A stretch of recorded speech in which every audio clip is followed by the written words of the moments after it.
income under the head house property section 22 to 27. section 22 is the charging section. ये 3 condition देती है बेटा.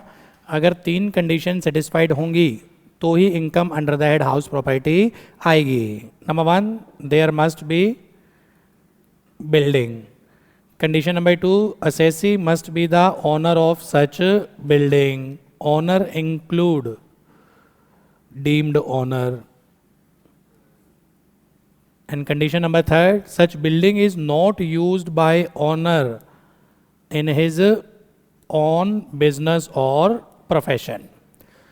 3 condition है. Number 1, there must be building. Number 2, assessee must be the owner of such building. Number 3, such building is not used by owner in his own business or profession.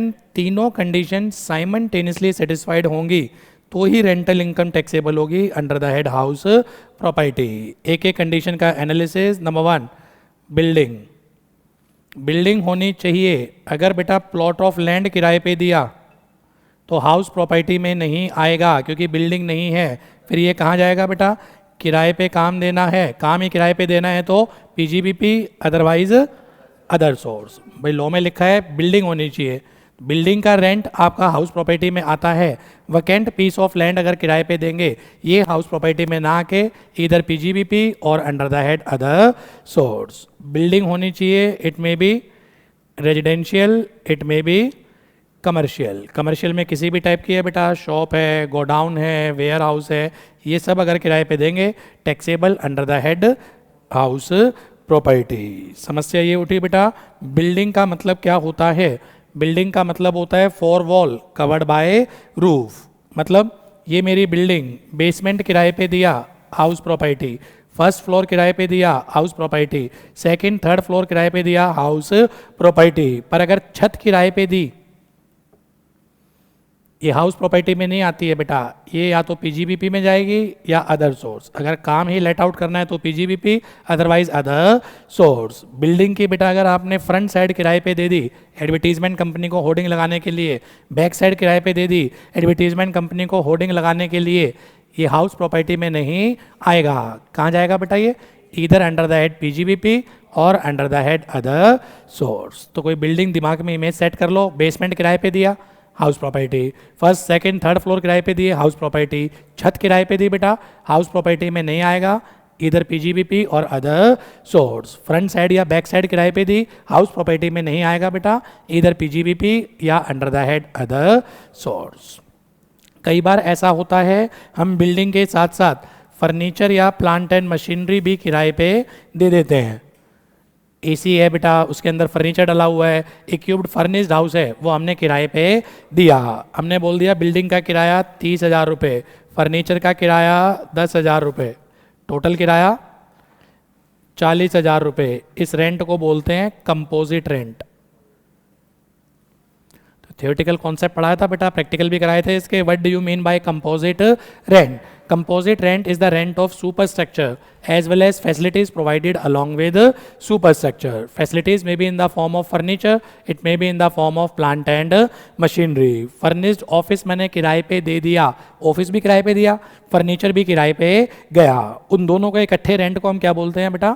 Composite rent. मैंने अपनी factory किराए पे दे दी, मशीनें भी लगी हुई हैं, मशीनें लगी लगाई, फैक्ट्री मैंने किराए पे दे दी, फैक्ट्री भी किराए पे गई, मशीनें भी किराए पे गई. उस रेंट को इकट्ठा हम क्या बोलते हैं बच्चे? Composite rent. मैंने हाउस प्रॉपर्टी किराए पे दे दी, फर्नीचर भी लगा हुआ है, एसी भी लगे हुए हैं, किराए पे दे दिया, तो किराए पे फर्नीचर भी गया, किराए पे एसी भी गए, किराए पे हाउस भी गया. उस रेंट को हम बोलते हैं बच्चे कंपोजिट रेंट. क्या ट्रीटमेंट होती है कंपोजिट रेंट की? अगर कंपोजिट रेंट अलग अलग हो सकता है तो बिल्डिंग वाला तो टैक्सेबल होगा बेटा हाउस प्रॉपर्टी में, सुपर स्ट्रक्चर वाला सॉरी ये फैसिलिटी वाला टैक्सेबल होगा इधर पीजीबीपी और under the head other source. अगर अलग अलग हो सकता है. अगर कंपोजिट रेंट ही अलग अलग नहीं हो पा रहा, लैंडलॉर्ड कह रहा है जी लमसम 40,000 है, ये बिल्डिंग है, लेनी है ले लेनी, बाहर निकल, अलग अलग नहीं बताऊंगा, क्योंकि अलग अलग बताते हैं तो बार्गेनिंग होनी शुरू हो जाती है. अगर कंपोजिट रेंट अलग अलग नहीं हो पाता तो लॉ से सारा का सारा रेंट उठाओ, टैक्सेबल कर दो बेटा, इधर पीजीबीपी और under the head other source. तो पहला कॉन्सेप्ट तो यही निपटाओ, what do you mean by composite rent and its tax treatment. क्या होता है कंपोजिट रेंट, जल्दी बोलो बेटा। Composite rent is the rent of superstructure ढांचा as well as facilities provided along with superstructure. Facilities may be in the form of plant and machinery. Facilities may be in the form of furniture. कुछ भी हो सकती है बेटा। Tax treatment, क्या composite rent अलग अलग हो पा रहा है? हम अलग अलग बता पा रहे हैं कि सुपर स्ट्रक्चर का कितना और फैसिलिटी का कितना। अगर अलग अलग पता है तो सुपर स्ट्रक्चर वाला आएगा हाउस प्रॉपर्टी में, फैसिलिटीज वाला जाएगा बेटा पीजीबीपी या अदर सोर्स में। और अगर ये अलग अलग बाइफरकेट ही नहीं हो पाता, सारा का सारा उठाओ, टैक्सेबल कर दो इधर पीजीबीपी और under the head other source. तो ये थी बेटा अपनी condition number 1, there must be building. Last time end up कर दो तेजी से बेटा। बिल्डिंग की रेंटल इनकम हाउस प्रॉपर्टी में आती है, रेंट तो है पर बिल्डिंग से नहीं है, ये हाउस प्रॉपर्टी में ना आके पीजीबीपी और अदर सोर्स। लैंड किराए पे दी, वो बिल्डिंग नहीं है बेटा, पीजीबीपी या अदर सोर्स में जाएगी। Building does not include roof, छत अगर किराए पे देंगे हाउस प्रॉपर्टी में नहीं आएगी, पीजीबीपी या अदर सोर्स। बिल्डिंग की front side back side advertisement के लिए किराए पे दे दी, हाउस प्रॉपर्टी में नहीं आएगी बेटा, इधर पीजीबीपी या under the head other source. ठीक है जी।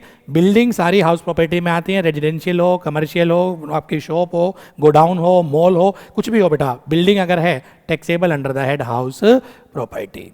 अब बिल्डिंग में कई बार बिल्डिंग भी किराए पे है, उसके साथ फर्नीचर प्लांट एंड मशीनरी भी किराए पे है, रेंट को बोलते हैं कंपोजिट रेंट। अगर अलग अलग हमें पता है, सुपर स्ट्रक्चर वाला अलग है, फैसिलिटीज वाला अलग है, सुपर स्ट्रक्चर का चला जाएगा बेटा आपका हाउस प्रॉपर्टी, फैसिलिटीज वाला पीजीबीपी या अदर सोर्स। और अगर अलग अलग बाइफरकेट नहीं कर पा रहे, सारा का सारा रेंट उठाओ इधर पीजीबीपी और अदर सोर्स।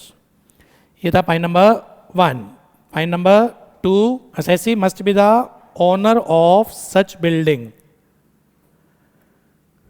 बिल्डिंग के ओनर हैं तो ही हाउस प्रॉपर्टी में आएगा। अगर बिल्डिंग है, रेंट है, पर आप उसके ओनर नहीं हैं, ये हाउस प्रॉपर्टी में ना आके इधर अंडर द हेड पीजीबीपी और under the head other source. ये है बेटा आपकी house property, mister A is the owner, इसने किराए पे दे दिया मिस्टर बी को, मिस्टर बी ने आगे किराए पे दे दिया मिस्टर सी को। ये लीज, ये सब लीज। ए को किराया मिल रहा है बी से, बी को किराया मिल रहा है बेटा सी से। ए को जो किराया मिल रहा है ये तो कहाँ जाएगा, हाउस प्रॉपर्टी में। बिल्डिंग है, एसएससी उसका ऑनर है, किराया बी को भी मिल रहा है, पर ये हाउस प्रॉपर्टी में नहीं आएगा क्योंकि बी इसका ऑनर नहीं है। ये कहाँ जाएगा जी, या पीजीबीपी या अदर सोर्स। अगर बी का काम ही किराए पे देना है तो पीजीबीपी, काम कुछ और है बेटा किराए पे दे दिया तो कहाँ जाएगा साहब, under the head other sources. तो सेकंड कंडीशन है assessee must be the owner of such building. Owner होना चाहिए बेटा तो ही हाउस प्रॉपर्टी में है, रेंट है पर वो उसका ओनर नहीं है तो हाउस प्रॉपर्टी में ना आएगा इधर पीजीबीपी और under the head other source. फिर एक थ्योरेटिकल कॉन्सेप्ट बताया था, owner include deemed owner, section 27। 6 cases ऐसे हैं जहां पर आप हाउस प्रॉपर्टी के रजिस्टर्ड ओनर नहीं हैं पर लो एज्यूम कर लेगा इनकम टैक्स की नज़रों में आप ही ओनर हैं। फर्क क्या पड़ेगा, इनकम हाउस प्रॉपर्टी में आ जाएगी। 6 केसेस ऐसे हैं आप मान लिए जाएंगे ओनर हैं, है नहीं रजिस्टर्ड ओनर पर लो एज्यूम कर लेगा कि आप ही ओनर हो। अकॉर्डिंगली हाउस प्रॉपर्टी में आपके हैंड में क्या लगेगा, टैक्स लगेगा। सबसे पहला, building transfer to spouse for inadequate consideration. एक हाउस प्रॉपर्टी से बेटा मुझे रेंटल इनकम हो रही है, मैं ऑलरेडी बेसिक एग्जाम्पशन लिमिट से ज़्यादा पे हूँ, ऑलरेडी मैं 30% के स्लैब पे हूँ, वाइफ लेटर से मेरी हाउस वाइफ है, क्यों ना हाउस प्रॉपर्टी में उसके नाम ट्रांसफ़र कर दूँ। उससे पर्पस ये सॉल्व होगा बेटा कि उससे जो भी रेंट आएगा वो उसके हैंड में क्या हो जाएगा, टैक्सेबल हो जाएगा। 2.5 लाख मेरे एग्जाम्प्ट हैं, 2.5 लाख उसके एग्जाम्प्ट हैं। अगर इस टाइप की कोई मेल प्रैक्टिस कर दी तो पॉइंट नंबर 1 क्या बोलता है बेटा, ये asset transferred to spouse without adequate consideration, transferor shall be deemed as owner। अगर आपने अपनी वाइफ को कोई असेट ट्रांसफर कर दी, असेट का मतलब यहाँ हाउस प्रॉपर्टी है, अगर आपने अपनी वाइफ को कोई असेट ट्रांसफर कर दी विदाउट एडुकेट कंसिडरेशन, इसका क्या मतलब है? 5 करोड़ का हाउस है, या तो मैंने उसको बेच ही दिया 5 करोड़ में, पूरे उससे 5 करोड़ रुपए मैंने चार्ज करे हैं, तो फिर वो एक्चुअल ओनर है, फिर मैं डीम्ड ओनर नहीं हूँ। इसके अलावा अगर मैंने उसको प्रॉपर्टी ऐसे ही दे दी, गिफ्ट में दे दी या इन एडुकेट कंसिडरेशन में दे दी, transferor shall be deemed as owner. तो एक एक लाइन में याद कर लेना बेटा। Property transfer to spouse without adequate consideration, transferor shall be deemed as owner. However अगर डाइवोर्स हो रहा है बेटा हस्बैंड वाइफ का और कोर्ट का ऑर्डर आ गया कि ये हाउस प्रॉपर्टी वाइफ को ट्रांसफर करनी पड़ेगी, तो जेन्युइन केस है बेटा, उस केस में मैं डीम्ड ओनर नहीं माना जाऊंगा, transferee shall be deemed as owner. दोबारा बोलो, अगर मैं हाउस प्रॉपर्टी ट्रांसफर करूंगा स्पाउस को without adequate consideration, transferor shall be deemed as owner.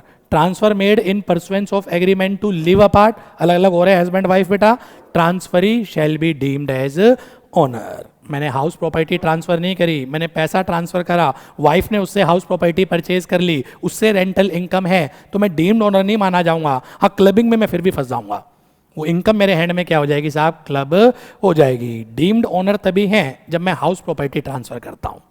तो 3 केस बना लेना, वाइफ को हाउस प्रॉपर्टी ट्रांसफर करी, husband shall be deemed as owner, court order के कारण ट्रांसफर करना पड़ गया बेटा, वाइफ ही ओनर मानी जाएगी। वाइफ को मैंने प्रॉपर्टी नहीं दी, कैश दिया, उससे नालायक ने हाउस प्रॉपर्टी परचेज कर ली, तो मैं कोई ओनर नहीं हूं बेटा, ओनर तो वही है पर फंसूंगा फिर भी मैं ही। इनकम क्या हो जाएगी मेरे हैंड में, क्लब हो जाएगी। क्लबिंग भी सिलेबस में है ना, ठीक है जी। तो पहला पॉइंट हो गया बेटा, asset transfer to spouse. Second point बेटा, asset transfer to minor child. नालायक करना क्या चाहता है, 2.5 लाख मेरे एग्जाम्प्ट हैं, 2.5 लाख मेरे माइनर बच्चों के एग्जाम्प्ट हैं, क्यों ना मैं प्रॉपर्टी उनके नाम ट्रांसफर कर दूं। बैक द डोर कंट्रोल तो मेरा ही है, और लॉ सेज करते रहो। अगर माइनर बच्चे के नाम आपने कोई असेट ट्रांसफर करी, transferor shall be deemed as owner. Minor son चाहे मैरिड हो चाहे अनमैरिड हो, transferor always deemed as owner. Daughter unmarried है, transferor shall be deemed as owner. Daughter अगर मैरिड है और माइनर है बेटा, तो डॉटर ही क्या मानी जाएगी, उसकी ओनर मानी जाएगी। अब क्योंकि रिवाइज कर रहे हो, फर्क फिर भी नहीं पड़ेगा, इनकम क्लब हो जाएगी। माइनर बच्चे की सारी इनकम क्या होती है, क्लब होती है। धीरे धीरे चलते हैं।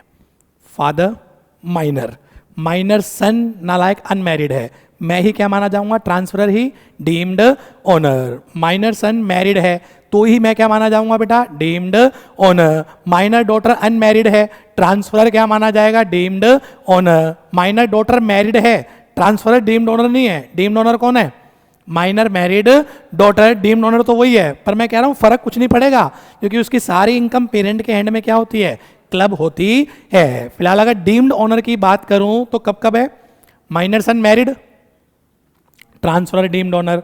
Minor son unmarried, transferor deemed owner. Minor daughter unmarried, transferor deemed as owner. और minor daughter married, daughter shall be deemed as owner. But मन मन में रिवाइज कर लेना, फर्क अब भी कुछ नहीं पड़ना, उसकी सारी इनकम क्या हो जाएगी, पेरेंट्स के हैंड में क्लब हो जाएगी। ठीक है जी। माइनर बच्चे लिए हैं, मेजर बच्चे नहीं लिए। अगर मेजर बच्चों के नाम असेट ट्रांसफर करेंगे तो मेजर बच्चे ही ट्रीटेड एज डीम्ड ओनर। फिर दिमाग में क्वेश्चन आएगा या आपने क्लास में पूछा होगा, सर फिर तो टैक्स बचाने के लिए मेजर बच्चे के नाम असेट ट्रांसफर कर दो। बेटा टैक्स तो बच जाएगा, बुढ़ापा वृद्धाश्रम में कटेगा। मेजर हो गया, उसके नाम प्रॉपर्टी अगर ट्रांसफर कर दी, ना तो वो सीए करेगा, कुछ नहीं करेगा, वो प्रॉपर्टी बेच खाएगा फ्यूचर में, कुछ नहीं करेगा ना लायक वो, क्योंकि प्रॉपर्टी क्या हो चुकी है, उसके नाम हो चुकी है। तो मेजर के नाम कोई ट्रांसफर नहीं करता।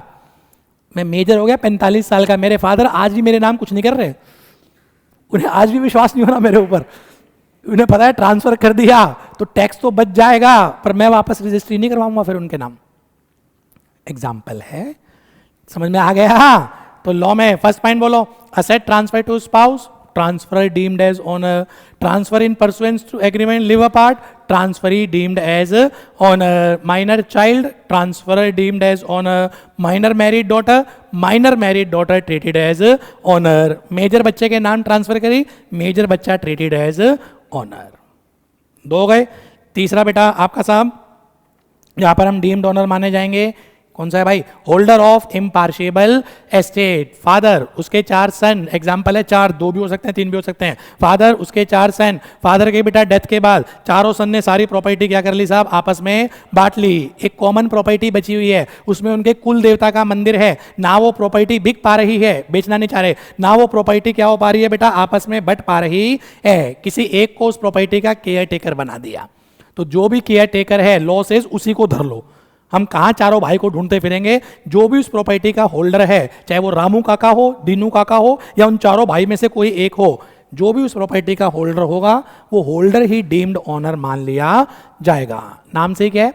Holder of impartible estate. एक ऐसी एस्टेट जो बट नहीं पा रही। क्यों नहीं बट पा रही? एग्जाम्पल दे दिया, वो ना बेच पा रहे हैं ना बांट पा रहे हैं। कुल देवता का मंदिर है, 200 साल पुरानी प्रॉपर्टी है, पैसे की कमी है नहीं, हम बेचना नहीं चाह रहे भाई, तो जो भी केयर टेकर होगा उसको धर लो, उसके हैंड में क्या हो जाएगी? प्रॉपर्टी टैक्सेबल होगी। चौथा, member in case of cooperative housing society, member shall be deemed as owner. ये क्या कॉन्सेप्ट होता है बेटा?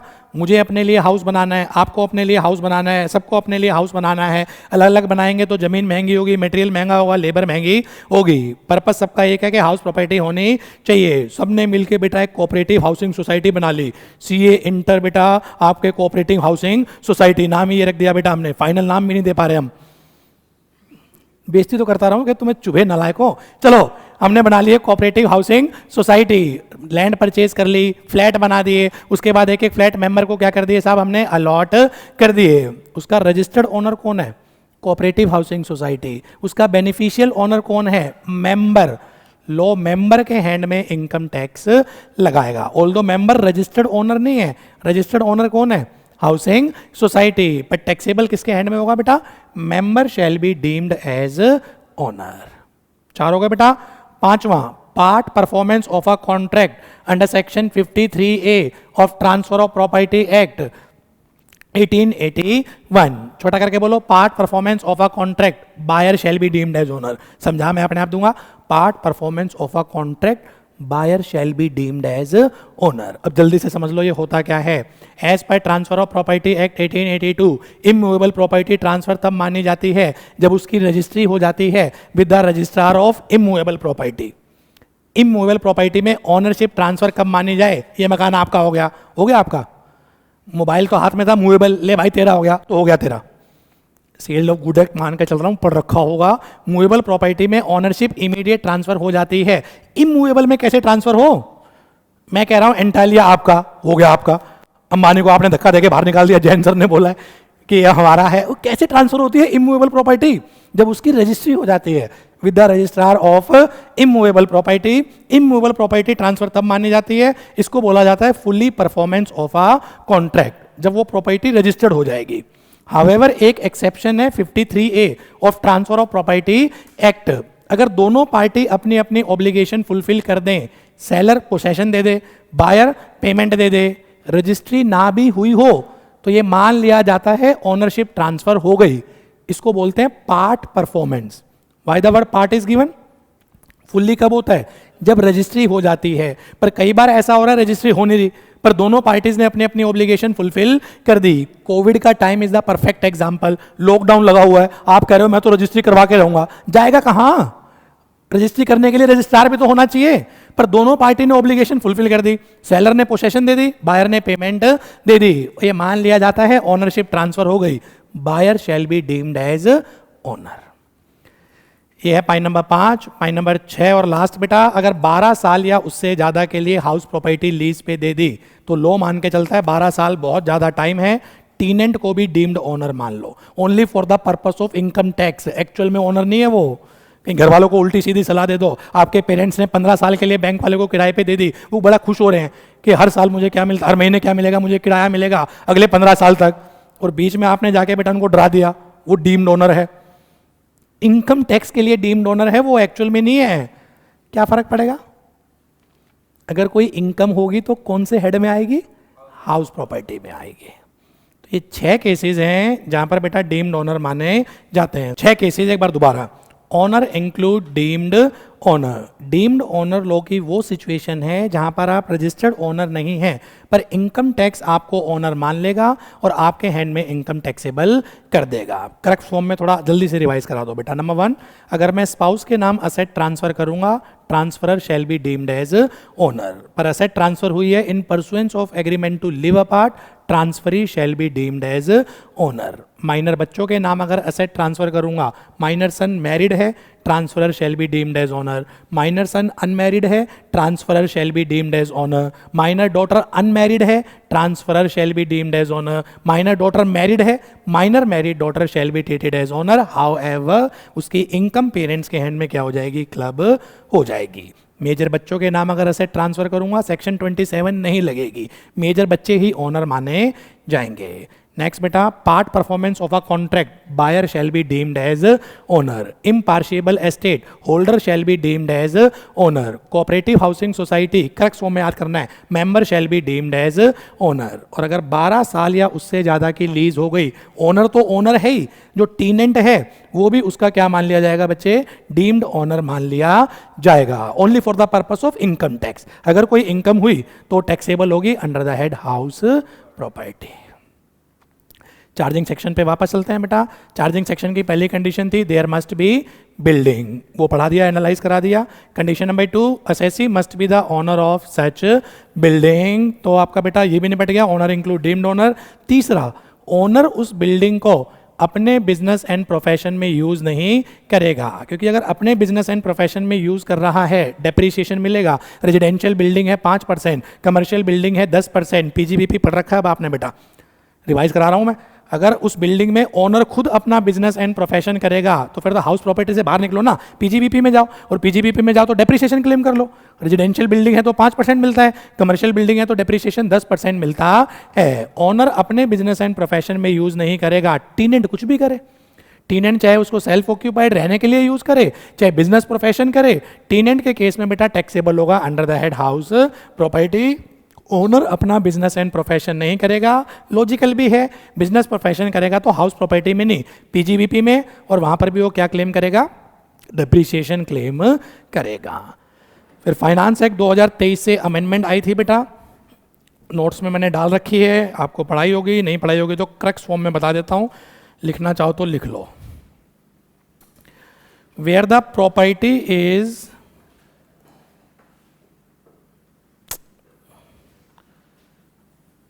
where the property is held as a stock in trade, इसको लिख लो अलग से। where the property is held as a stock in trade, कौन सी प्रॉपर्टी बेटा? रेजिडेंशियल भी हो सकती है, कमर्शियल भी हो सकती है।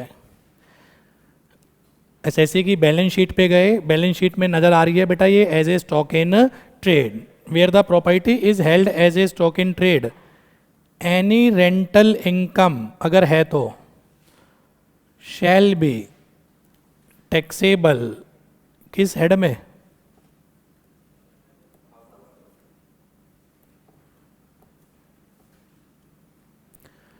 तो where the property whether residential और commercial, if it is held as a stock in trade, अगर उससे कोई रेंटल इनकम आती है, भाई जब तक प्रॉपर्टी नहीं बिक रही मैंने उसको क्या कर दिया? किराए पे दे दिया, तो रेंटल इनकम कौन से हेड में आएगी? House property. नंबर 2 जो मेजर अमेंडमेंट थी, where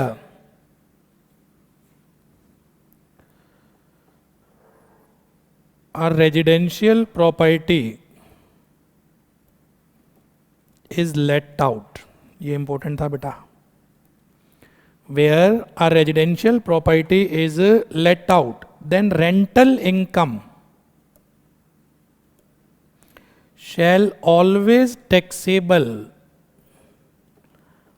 under the head house property, even if letting out is the main business of assessee. Highlight the word residential.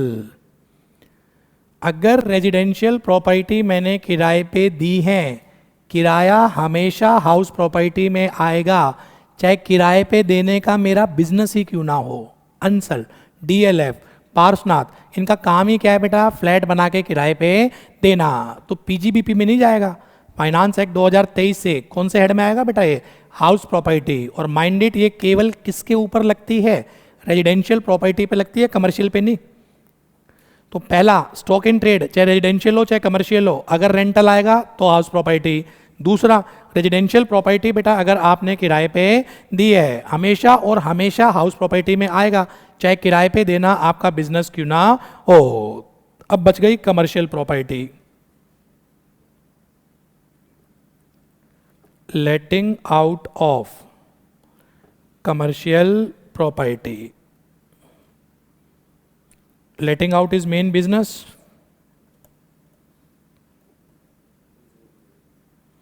तो पीजीबीपी।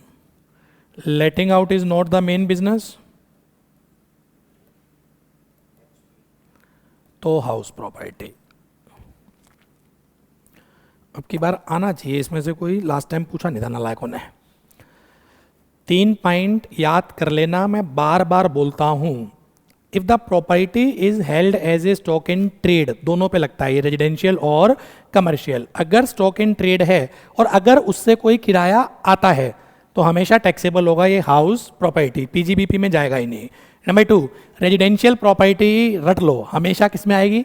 हाउस प्रॉपर्टी, पीजीबीपी में कभी नहीं जाएगी, चाहे लेट आउट करना उसका बिजनेस ही क्यों ना हो। कमर्शियल प्रॉपर्टी पे आ जाओ बेटा, अगर लेट आउट करना बिजनेस है पीजीबीपी में जाएगा, अदरवाइज कहाँ जाएगा बच्चे? House property. Charging section mind up हो गई बेटा। Charging section, there must be building, assessee must be the owner of such building, such building is not use by owner in his own business और profession. 2 concept सिखा दिए, composite rent concept सिखा दिया बेटा। And number 2 सीख लिया हमने deemed owner. तीसरा ये लेटेस्ट अमेंडमेंट मैंने बता दी थी फाइनेंस एक्ट 2023 की, एज इट इज याद कर लेना। तो फाइनली अपना चैप्टर स्टार्ट कर लेते हैं, हाउ टू कंप्यूट इनकम, और अलग अलग क्या सिनेरियो बनते हैं। तेजी से एक बार फॉर्मेट बताओ बेटा हाउस प्रॉपर्टी का, आप लिखना मत। सबसे पहले क्या निकालो प्रॉपर्टी की? Gross annual value minus municipal taxes paid by owner, आ जाएगा बेटा एनएवी। क्या एनएवी नेगेटिव हो सकती है? यस, अगर म्युनिसिपल टैक्स पेड ज़्यादा हो जाए। इसमें से क्या माइनस करते हैं? सेक्शन 24 की deduction A, standard deduction 30% of positive NAV. अगर एनएवी नेगेटिव होती है ये डिडक्शन अलाउड नहीं होती। And number 2, interest on loan for house. कौन सा हाउस? जिसकी जीएवी निकाल रहे हैं। हाउस मुंबई में है, जीएवी निकाल रहे हैं दिल्ली वाले की, तो इंटरेस्ट अलाउड नहीं होगा। जिसकी जीएवी निकाल रहे हैं उसके लिए अगर कोई लोन ले रखा है उसके ऊपर इंटरेस्ट है, चाहे पेड हो चाहे पेबल हो। ठीक है जी, ये 2 डिडक्शन मिलती हैं। फिर इसमें ऐड करते थे रिकवरी ऑफ अनरियलाइज रेंट। अब तो रिवाइज कर रहे हो ना यार, सब पता होना चाहिए। 70% टैक्सेबल होता था, 30% की क्या मिलती थी? Standard deduction. और फिर आखिरी में ऐड करते थे अरियर ऑफ रेंट रिकवर, ये भी 70% टैक्सेबल होता था। 30% की क्या मिलती थी? Standard deduction. ये आ जाती थी बेटा आपकी income under the head house property. Positive है, नेगेटिव है तो लॉस फ्रॉम हाउस प्रॉपर्टी। तो इस चैप्टर में पढ़ने लायक gross annual value.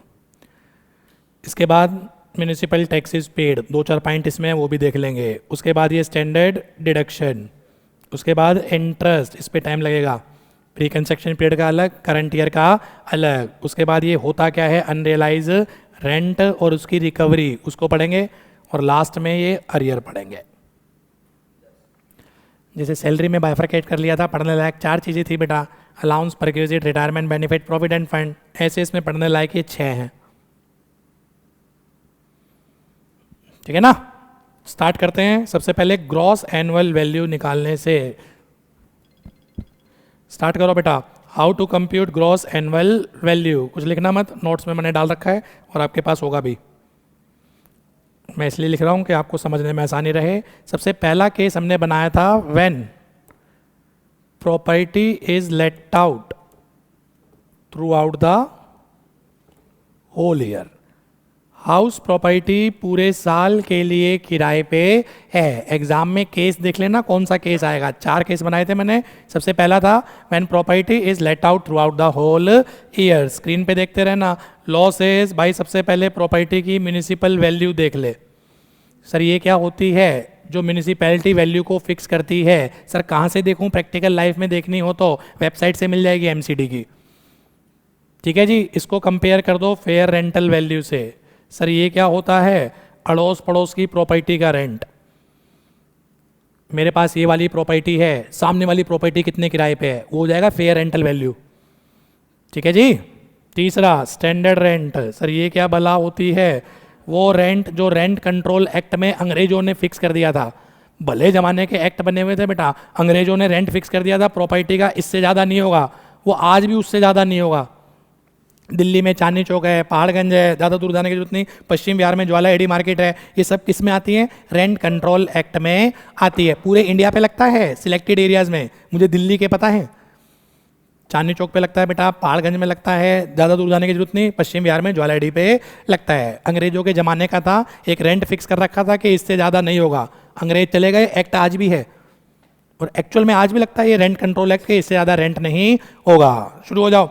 Municipal value MV, FRV, standard rent. जल्दी बोलो, इसको इससे कंपेयर करो। विच एवर इज हायर, इस हायर को कंपेयर करो इससे। विच एवर इज लोअर, दुनिया वाले इसको बोलते हैं एक्सपेक्टेड रेंट। इसकी इंटरप्रिटेशन है कानून की नज़र में कम से कम इतना रेंट होना चाहिए। एक्सपेक्टेड रेंट कानून एक्सपेक्ट कर रहा है, कानून मतलब इनकम टैक्स एक्सपेक्ट कर रहा है कि कम से कम इतना रेंट तो होना चाहिए। इसको कंपेयर कर दो किससे? एक्चुअल रेंट से। Whichever is higher is the GAV. Exam में सबसे पहले इसको लिखना, कहीं ये आगे पीछे लिख दो, ये हायर लोअर ही गलत हो जाएगा। सबसे पहले म्यूनिसिपल वैल्यू, फिर उसके बाद फेयर रेंटल वैल्यू, इसका विच एवर इज हायर। इसको कंपेयर करना स्टैंडर्ड रेंट से, अगर है तो। अगर नहीं है तो ईगो हट ना हो जाएगा ये आपकी, छोड़ देना। हर एरिया पे एप्लीकेबल नहीं होता ना। ठीक है, अगर है तो कंपेयर कर देना। विच एवर इज लेस, क्या निकल के आएगा? Expected rent. उसको कंपेयर कर देना एक्चुअल रेंट से। Whichever is higher is the GAV। इसके एमसीक्यू आ जाते हैं, कई बार ये पूछ लेता है, कई बार ये पूछ लेता है। जल्दी से जरा क्वेश्चन सॉल्व करा दो, मैंने इसके क्वेश्चन भी डाल रखे हैं। चल भाई, केस 1 हो गया बेटा, उसका क्वेश्चन पहले ये वाला सॉल्व कराओ जल्दी से। कुछ भी लिखना मत, सॉफ्ट कॉपी आपके पास है और बाकी रिकॉर्डिंग से देखते रहना। हेड बताओ कौन से हेड में जाएगा? लेटिंग out of shop, commercial property किराए पे दी। नालायक, पहले ही मुंह खराब कर दिया। अदर सोर्स, चुप रहे, सुनने पे ध्यान दे। House property, letting out of factory, commercial property है, house property. Letting out of factory along with machinery, composite rent हो गया बेटा। ये बोल रहा है रेंट सेपरेबल है, अलग अलग हो रहा है, तो सुपर स्ट्रक्चर वाला हाउस प्रॉपर्टी, मशीनरी वाला, या पीजीबीपी या अदर सोर्स। और अगर रेंट ही सेपरेबल नहीं है, सारा का सारा रेंट उठाओ। समझ आ रहा कहीं मैं खुश हो रहा हूं? आ रहा है, गुड। आगे बोलो। Letting out of roof top of building, छत किराए पे दी। सर हाउस प्रॉपर्टी में नहीं आएगा। फ्रंट साइड या बैक साइड किराए पे दी, हाउस प्रॉपर्टी में नहीं आएगा। लैंड किराए पे दी, हाउस प्रॉपर्टी में नहीं आएगा। मेरा काम ही मशीनें किराए पे देना है, एसी किराए पे देता हूं मैं, क्या हो जाएगा? या पीजीबीपी या अदर सोर्स। मैंने बेटा ऑफिस किराए पे दिया, किसके साथ? फर्निश्ड ऑफिस है, फर्नीचर भी है, रेंट सेपरेबल है, तो हाउस प्रॉपर्टी और सुपर स्ट्रक्चर वाला, फैसिलिटी वाला, पीजीबीपी या अदर सोर्स। और अगर सेपरेबल ही नहीं है तो रेजिडेंशियल हाउस कमर्शियल पर्पस के लिए किराए पे दिया, कोई भी पर्पस हो, है तो रेजिडेंशियल हाउस। आगे चलना। Letting out of residential house where assessees engage in the business of letting out, काम ही उसका किराए पे देना है, पीजीबीपी। अरे पूछ रहा हूं नालायक हो, हाउस प्रॉपर्टी। आगे बोलो, letting out of non residential house where assessees engage in the business of letting out. Non residential का मतलब कमर्शियल, उसका काम ही लेट आउट करना है। Property held as a stock in trade, चाहे रेजिडेंशियल हो चाहे कमर्शियल हो, उससे अगर रेंटल इनकम है, बोलो कौन सा रिपीट करूं जल्दी से, 1 से लेके 12 तक। ऑनलाइन वाले भाई जल्दी पूछो, नहीं डन लिखो।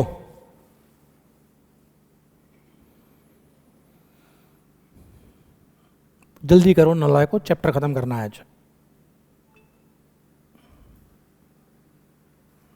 मत पूछो, सेकंड क्वेश्चन पे आओ।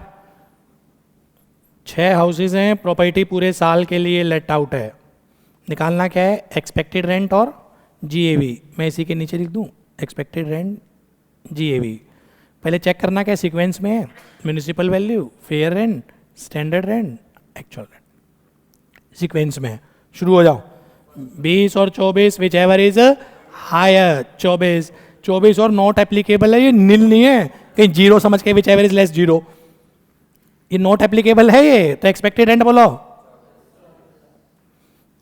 एक्चुअल रेंट 18, 24 और 18 विच एवर इज हायर 24। आगे बोलो, 24 और 24 विच एवर इज हायर 24, 24 और 24 विच एवर इज लेस 24। तो एक्सपेक्टेड रेंट जीएवी 24 और 36 विच एवर इज हायर 36। इसको करो 36 और 40 विच एवर इज हायर 40, 40 और 50 विच एवर इज लेस 40, 40 और 48 whichever is higher 48। Next बेटा 42 और 42 विच एवर इज हायर 42, 42 और 30 whichever is less. Expected rent 30, actual rent है 36, whichever is higher is the 36। Next बेटा आपका 40, 48 और 50 whichever is higher 50, standard rent तो है ही नहीं। एक्सपेक्टेड रेंट 50, ये 54 है, 50 और 54 whichever is higher. Last 45 और 50 विच एवर इज हायर 50, 50 और 48 विच एवर इज लेस 48, 48 और 42 whichever is higher. Case 1 मेरी तरफ से वाइंड अप हो गया। Property let out throughout the whole year. Last time higher of municipal value और fair rent, वो जो निकल के आ जाए सब्जेक्ट टू स्टैंडर्ड रेंट, उसको बोलते हैं हम एक्सपेक्टेड रेंट। एक्सपेक्टेड रेंट को कंपेयर कर दो एक्चुअल रेंट से, whichever is higher is the GAV। Case 1 समझ में आ गया? Make it fast. Yes. Case 2, case तो निपटा दूं ना आज। Property part of the year let out, part of the year खाली। Property part of year let out and part of year खाली। और पार्ट का मतलब 6-6 महीने मत समझ लेना। 7 महीने किराए पे 5 महीने खाली, 9 महीने किराए पे 3 महीने खाली। क्या सीखा था भाई? जल्दी जल्दी थोड़ा बोल दो। नहीं चुप रहे हो तुम, गलत बोल रहे हो तुम। एक्सपेक्टेड रेंट पूरे साल का, मैं बोलूँगा चुप हो जाओ। एक्सपेक्टेड रेंट पूरे साल का। एक्सपेक्टेड रेंट क्या था? म्यूनिसिपल वैल्यू पूरे साल की, फेयर रेंटल वैल्यू पूरे साल का, विच एवर इज हायर अपने आप ही पूरे साल का आ जाएगा, स्टैंडर्ड रेंट पूरे साल का। कंपेयर कर लेना which ever is less. Expected rent पूरे साल का लेना है, चाहे प्रॉपर्टी बेटा part of the year let out है, ठीक है। Actual rent actual time period का, 5 महीने लेट आउट है तो 5 महीने का, 9 महीने लेट आउट है तो 9 महीने का। एक्सपेक्टेड रेंट पूरे साल का लेना होता था। अब केस बनेंगे, या तो एक्चुअल रेंट ज़्यादा होगा एक्सपेक्टेड रेंट से, या एक्चुअल रेंट कम होगा एक्सपेक्टेड रेंट से। अगर एक्चुअल रेंट ज़्यादा है, actual rent is GAV। Assessee खुद ही कह रहा है मेरा एक्चुअल रेंट ज़्यादा है, तो लॉसेज हमें क्या दिक्कत है? Actual rent is the GAV। अगर एक्चुअल रेंट कम है तो कारण पता लगाओ, क्योंकि प्रॉपर्टी खाली है, वैकेंसी के कारण कम है, या other than vacancy. Other than vacancy का मतलब लैंडलॉर्ड और टेनेंट दोनों चोर हैं, नालायक, झूठ बोल रहे हैं। रेंट को ही क्या दिखा रहे हैं, कम दिखा रहे हैं। अगर वैकेंसी के कारण कम है, जेन्युइन केस है भाई, एक्चुअल रेंट इज जीएवी। और अगर अदर देन वैकेंसी के कारण कम है तो expected rent is GAV. Practical question में कैसे पता चलता था वैकेंसी के कारण है या नहीं है, वो क्वेश्चन के थ्रू समझाता हूं, मैंने डाल रखा है। फिलहाल जरा थियोरेटिकल पे आओ। हेडिंग क्या है, part of the year let out, part of the year lying vacant, खाली है और किराए पे है कुछ कुछ टाइम के लिए। एक्सपेक्टेड रेंट हमेशा पूरे साल का, actual rent actual time period का। कंपेयर करो बेटा, अगर एक्चुअल रेंट ज़्यादा है, actual rent is the GAV. अगर एक्चुअल रेंट कम है, कारण पता लगाओ। कम का कारण अगर वैकेंसी है तो बेटा आपका एक्चुअल रेंट ही ले लेंगे, जेन्युइन केस है। अदर देन वैकेंसी मतलब मेलाफाइड केस है, लैंडलॉर्ड टेनेंट जान के कम बता रहे हैं, तो expected rent is the GAV. Question के थ्रू जरा जल्दी से समझाता हूं, सामने स्क्रीन पे ध्यान दो। Mister x is the question number 3 पढ़ रहा हूं मैं। Mister x is the owner of a house in Delhi which is let out on a monthly rent of ₹50,000 for 9 month, और 3 महीने के लिए क्या है बेटा, लाइंग वैकेंट। तो केस हमारा सेकंड बन गया, part of the year let out, part of the year lying vacant. क्या सिखाया था, एक्सपेक्टेड रेंट पूरे साल का। मैं यहीं सॉल्व कर रहा हूं, एक्सपेक्टेड रेंट बोलना जरा। 5 और 7 विच एवर इज हायर, 7 और 4 20 which ever is less. Expected rent बोलो। कोई दिक्कत तो नहीं बेटा, स्पीड ठीक है या और धीरे चलूं, ठीक है। एक्सपेक्टेड रेंट पूरे साल का हो गया 4 20। एक्चुअल रेंट क्या सिखाया था, एक्चुअल टाइम पीरियड का, 50,000 इंटू 9। एक्चुअल रेंट ज्यादा है, डायग्राम में हम इस तरफ हैं, मैंने तीनों ही क्वेश्चन बना रखे हैं। एक्चुअल रेंट क्या है बेटा, ज्यादा है, चेक ही नहीं करना। Actual rent is the GAV, तो व्हाट इज माय जीएवी, 450। पूरा क्वेश्चन सोल्व करा दो। माइनस एमटी पेड 70,000, जिसमें से 40,000 टेनेंट ने दिए हैं, तो लैंडलॉर्ड ने कितने दिए होंगे, 30,000। लैंडलॉर्ड वाले लेते हैं ना बेटा, ओनर वाले। 4 20 इज द एनएवी, माइनस 30% की standard deduction 126, minus interest, interest सारा लेते हैं चाहे पेड हो चाहे पेबल हो, 145। बाकी तो फॉर्मेट है यार, माइनस करके बोलो भाई, 149। थर्ड में कोई भी दिक्कत मेक इट फास्ट, और भागम भाग भी मत रखना। ऑनलाइन क्लियर है तो बेटा ओके लिखो।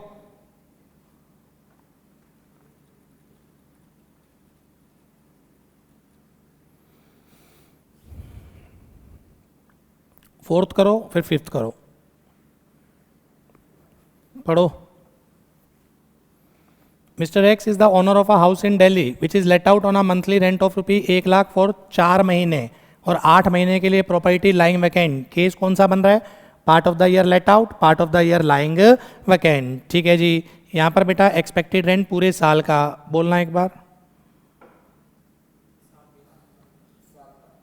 8 और 7 विच एवर इज हायर, 8 और 7 20 which ever is less, 7 20। Actual rent actual time period का 1 लाख इंटू 4। अब बस 2 ही मिनट फोकस रखना। एक्चुअल रेंट कम है, कम का कारण पता लगाओ, वैकेंसी है या अदर देन वैकेंसी है, वो कैसे पता लगाते हैं। हाइपोथिकेट एक मन मन में कैलकुलेशन करते हैं, अगर ये प्रॉपर्टी पूरे साल लेट आउट होती तो ये कितना किराया कमा लेती।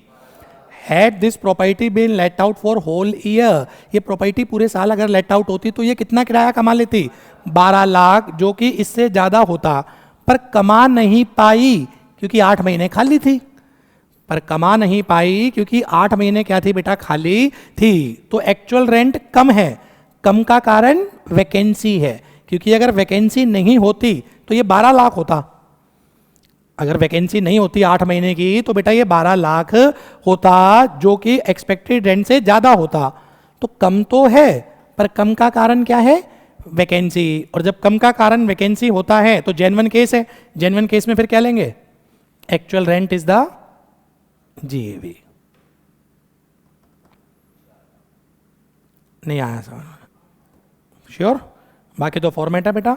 4 lakh is the GAV, actual rent कम है, कम का कारण वैकेंसी है। कैसे पता लगाया? पूरे साल की कैलकुलेशन करके देखते हैं। सर एग्जाम में क्या करेंगे? मन मन में कैलकुलेशन और वहां लिख के आ जाएंगे थियोरेटिकल। ठीक है, बाकी फॉर्मेट पूरा करा दो। माइनस म्यूनिसिपल टैक्सेस पेड 40,000, 360 का बेटा NAV, 30% की डिडक्शन और इंटरेस्ट करंट ईयर का लेना। लोन तो भले जमाने में ले रखा है, करंट ईयर में 10 लाख का यूज हुआ है, 12% के हिसाब से 1,20 जो भी आ जाएगा। मैं GAV में इंटरेस्टेड हूं मैं, बाकी तो फॉर्मेट है। GAV ओके बेटा? ऑनलाइन भी ओके। अब ये वाला एक बार आप ट्राई कर लो, 5वां जल्दी से।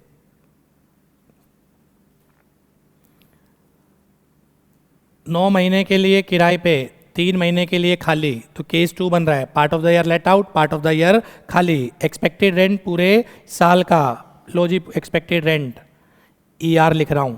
8 और 9 20 कितना होता है भाई? 9 20, 9 20 और 9 actual rent actual time period का 50,000 इंटू 9। एक्चुअल रेंट कम है, अब कम का कारण पता लगाओ। यार ये प्रॉपर्टी अगर पूरे साल भी लेट आउट हो जाती तो भी ये 6 लाख कमा पाती। प्रॉपर्टी अगर पूरे साल लेट आउट हो जाती तो भी ये 6 लाख ही कमा पाती, जो कि इससे कम है। तो कम का कारण वैकेंसी नहीं है, ये लैंडलॉर्ड और टेनेंट चोर है, नालायक। ये दोनों मिलके ही क्या बता रहे होंगे? रेंट कम बता रहे होंगे। तो इस केस में क्या आंसर था बेटा? Expected rent is the GAV। Practical class में मैंने बहुत कुछ बताया था कि इन माय ओपिनियन ये प्रपोर्शनेट होना चाहिए। सब बेकार की बातें हैं, वो मेरी ओपिनियन है। आंसर 9 लाख है। तुम्हें तो याद भी नहीं होगा नालायक हो कि इसमें मैंने एक कमी बताई थी। लो में कमी क्या है? ये 9 लाख क्या होना चाहिए था? प्रपोर्शनेट होना चाहिए था, पर आंसर यही है। अब छोड़ो मैंने क्या बताया था, लो क्या है। ठीक है, बाकी फॉर्मेट है, करते रहना। तो कैसे पता चलता है कि जी वैकेंसी है के कारण है या अदर देन वैकेंसी है? पूरे साल का रेंट निकाल के देख लेते हैं कैलकुलेशन में। अगर वो क्या आ रहा है, एक्सपेक्टेड रेंट से ज़्यादा आ रहा है, तो केस जेन्युइन है। अगर वो पूरे साल का ही एक्सपेक्टेड रेंट से कम आ रहा है तो इसका मतलब केस मैलाफाइड है। एक्सपेक्टेड रेंट ही क्या हो जाएगा फिर आपका? GAV। ठीक है जी। तो case 1 property let out throughout the whole year. Case 2 part of the year let out, part of the year self occupied. Case 3 बेटा part of the year let out and part of the year self occupied. Second में क्या था? Lying vacant. Third में क्या है बेटा? आपका self occupied. Simple था ये। एक्सपेक्टेड रेंट पूरे साल का, actual rent actual time period का, और कुछ नहीं करना। Whichever is higher is GAV। यहाँ केस नहीं बनाते थे कम का कारण क्या है, कुछ नहीं। Whichever is higher is the GAV। इसका क्वेश्चन तेजी से करो बेटा। 6, मेक इट फास्ट। 25,000 रुपये के हिसाब से 7 महीने किराए पे, 5 महीने ये खुद रहा है, तो एक्सपेक्टेड रेंट पूरे साल का बोलना 380 और 380 subject to standard rent 120। Actual rent actual time period का 25 into 7 175। Whichever is higher is the GAV।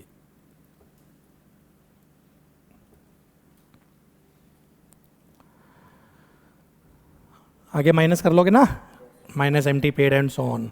तो पहला केस हो गया property let out throughout the whole year. Expected rent पूरे साल का, एक्चुअल रेंट पूरे साल का, whichever is higher is the GAV। Second हो गया part of the year let out. Part of the year बेटा आपका लाइंग वैकेंट। एक्सपेक्टेड रेंट पूरे साल का, actual rent actual time period का। अगर एक्चुअल रेंट ज़्यादा है, actual rent is the GAV। Actual rent कम है, कम का कारण वैकेंसी है, actual rent is the GAV। Other than vacancy है, expected rent is the GAV।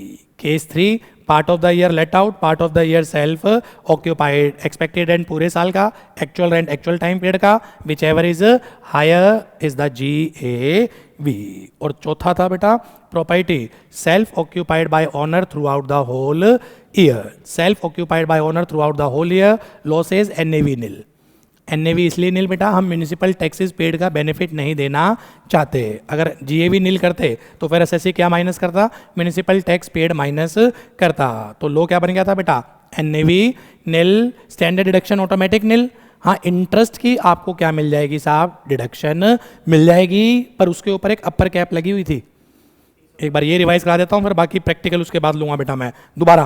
Property self occupied throughout the whole year, इस केस में एनएवी क्या होती है बेटा, आपकी नील होती है। NAV nil, standard deduction automatic nil. आपको इंटरेस्ट की डिडक्शन मिलेगी, पर उसके ऊपर क्या लगी हुई है, अपर कैप लगी हुई है। अब इंटरेस्ट पे आते हैं। इंटरेस्ट अगर लेट आउट प्रॉपर्टी का है, कोई अपर कैप नहीं है। Interest deem to be let out property का है, कोई अपर कैप नहीं है। अपर कैप किसके ऊपर है बेटा, सेल्फ ऑक्यूपाइड प्रॉपर्टी के केस में अपर कैप लगती है। सर क्या है अपर कैप, सुनने पे ध्यान देना। अगर लोन 1 अप्रैल 1999 या उसके बाद लिया है, एक्विजिशन या कंस्ट्रक्शन के लिए लिया है, और वो एक्विजिशन या कंस्ट्रक्शन 5 साल के अंदर कंप्लीट हो जाती है, ये तीनों कंडीशन अगर सेटिस्फाइड हैं, मैक्सिमम इंटरेस्ट 2 लाख का अलाउड होगा। इन तीनों में से एक भी कंडीशन मिस हुई या तीनों कंडीशन मिस हो गई, मैक्सिमम इंटरेस्ट 30,000 का बच्चे अलाउड होगा। मैं फिर रिपीट करना चाहूंगा, अपर कैप केवल सेल्फ ऑक्यूपाइड में है, लेट आउट या deem to be let out में कोई अपर कैप नहीं है। 2 लाख की अपर कैप है या 30,000 की अपर कैप है। कंडीशन बोलना, लोन 1 अप्रैल 1999 या उसके बाद लिया है, किसके लिए लिया है, एक्विजिशन या कंस्ट्रक्शन के लिए लिया है। एक्विजिशन या कंस्ट्रक्शन कितने साल के अंदर निपट जाएगी बेटा, 5 साल के अंदर अगर निपट जाए तो बेटा मैक्सिमम इंटरेस्ट 2 लाख का अलाउड होगा। इनमें से कोई भी कंडीशन मिस हुई, 99 से पहले लोन लिया या रिपेयर के लिए लोन लिया या कंस्ट्रक्शन 5 साल में नहीं निपट पाई, तो मैक्सिमम इंटरेस्ट 30,000 का क्या होगा बेटा, अलाउड होगा। फिर over a period of time amendment आई, पहले केवल एक हाउस की एनएवी नील होती थी, फिर क्या कर दिया था बेटा, दो हाउसेज अगर एसएससी के पास हैं which is self occupied by him throughout the whole year, दोनों हाउसेज की मिला के एनएवी नील होगी, और दोनों हाउसेज के मिला के अपर कैप 2 लाख या 30,000 एज द केस में भी है। दोनों हाउसेस की मिला के अपर कैप है बेटा 2 लाख या 30,000 एज द केस में भी। और अगर 2 से ज्यादा हाउस हैं जो कि सेल्फ ऑक्यूपाइड है बेटा, तो 2 हाउस सेल्फ ऑक्यूपाइड माने जाएंगे, बाकी सारे हाउस क्या मान लिए जाएंगे, deem to be let out. वो कौन से सेल्फ ऑक्यूपाइड माने, कौन से deem to be let out माने, वो एसएससी की इच्छा के ऊपर है। वो कम्बिनेशन बना के दिखाई दे कि 2 हाउसेस सेल्फ ऑक्यूपाइड मानो, तीसरा deem to be let out.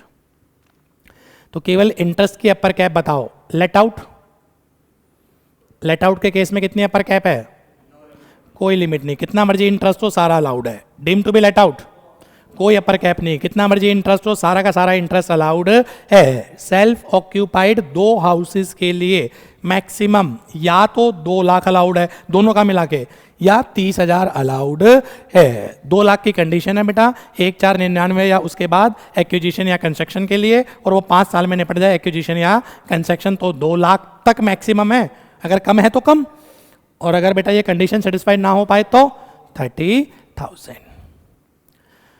तो अभी ए पॉइंट निपट गया इसमें कि मैं क्या क्या सिखा रहा हूँ, जीएवी, फिर इसके बाद लूंगा बेटा माइनस म्यूनिसिपल टैक्स पेड, वो बी था, फिर एनएवी, फिर माइनस था स्टैंडर्ड डिडक्शन, फिर इंटरेस्ट था, फिर recovery of arrear of rent था, और फिर आपका क्या था, अनरियलाइज रेंट था। ठीक है।